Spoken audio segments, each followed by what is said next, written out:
The pen lay on her desk, ink still glistening, as if it had been dropped mid-sentence. Its cap was missing, and a faint smear of blue stained the wood grain, a careless confession of haste. My stomach churned, a cold knot tightening as I stared at the leather-bound notebook beside it, its pages splayed open like a wound. I shouldn't be here, in Lila's study, touching her things. But the silence of our apartment had grown too heavy, her late nights too frequent, her smiles too brittle. I needed answers, and the diary, her fiction, she'd called it, beckoned like a siren. I hesitated, my fingers trembling above the page. The air smelled of her lavender perfume, clinging to the room like a ghost. Last week, when I'd asked about the notebook, she'd laughed, her voice light but her eyes darting. Just stories, she'd said, snapping it shut. Made up stuff to clear my head. But stories don't leave you whispering on the phone at 2 a.m. or slipping out for work drinks in dresses too sharp for the office. Stories don't make your partner of 6 years feel like a stranger. I turned the page. The date at the top was yesterday's. My pulse roared in my ears, drowning out the hum of the radiator. October 4th, 2025. Not fiction, not old. My eyes devour the words, each one a shard of glass. His hands are warmer than I expected, she wrote.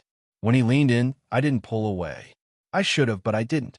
The room tilted. I gripped the desk, the wood cold and unyielding under my palms. Who was he? My mind raced. Her coworker, Mark? The one she mentioned too casually, too often? Or someone else? A shadow I hadn't even noticed? I flipped back, searching for the start of it. Earlier entries were vague, coated in metaphors about falling into rivers and chasing sparks. But the details grew sharper, more damning. A lunch that wasn't just lunch. A hand brushing hers in a car. A hotel bar where she lost track of time. My chest burned, anger and grief colliding like storm clouds. I wanted to scream, to tear the pages out, but I kept reading, each word pulling me deeper into her betrayal. The front door clicked open.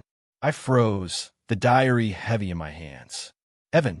Lila's voice floated through the apartment, soft but edged with something. Guilt? Fear?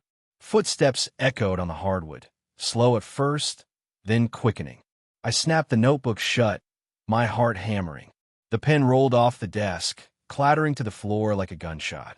She appeared in the doorway, her coat half unbuttoned, her dark hair mussed from the autumn wind. Her eyes flicked to the diary, then to me, and her face drained of color. "You're home early," she said, her voice too bright, like glass about to shatter. She stepped closer, her boots scuffing the floor. "What were you doing in here?" I held up the diary, my hand shaking. "Fiction, huh?" The words came out rough, raw, like they'd been ripped from my throat. "Dated yesterday. Want to explain?" Her lips parted, but no sound came. She reached for the desk, steadying herself, and I saw it. The flicker of panic, the same look she'd had when I'd asked about her late nights. "Evan, it's not what you think," she started, but her voice cracked, betraying her. "Not what I think." I stepped toward her, the diary a weight in my hand. "You wrote about his hands, Lila. About not pulling away. Who is he?" My voice broke on the last word, and I hated how small it made me feel.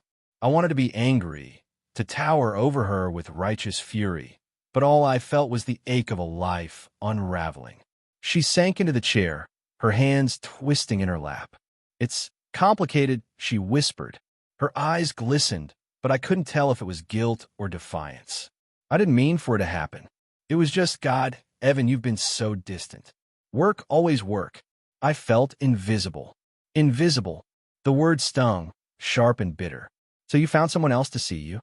I wanted to shake her, to make her feel the weight of her words, but my legs felt weak, my anger crumbling into despair.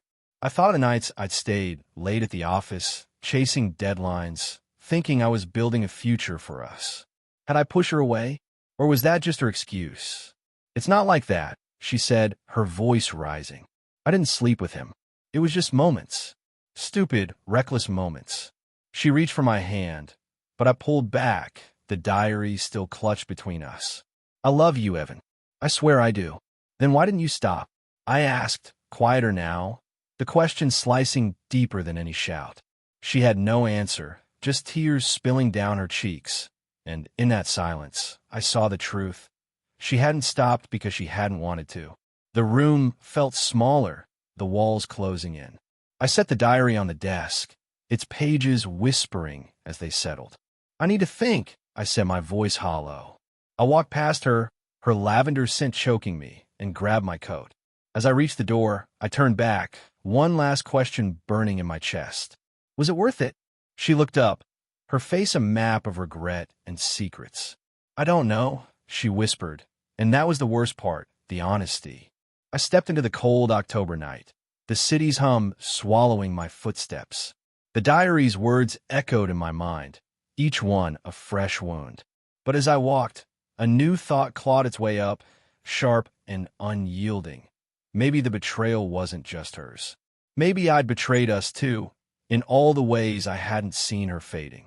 The realization hit like a punch, leaving me gasping in the dark, wondering if trust, once broken, could ever be pieced back together.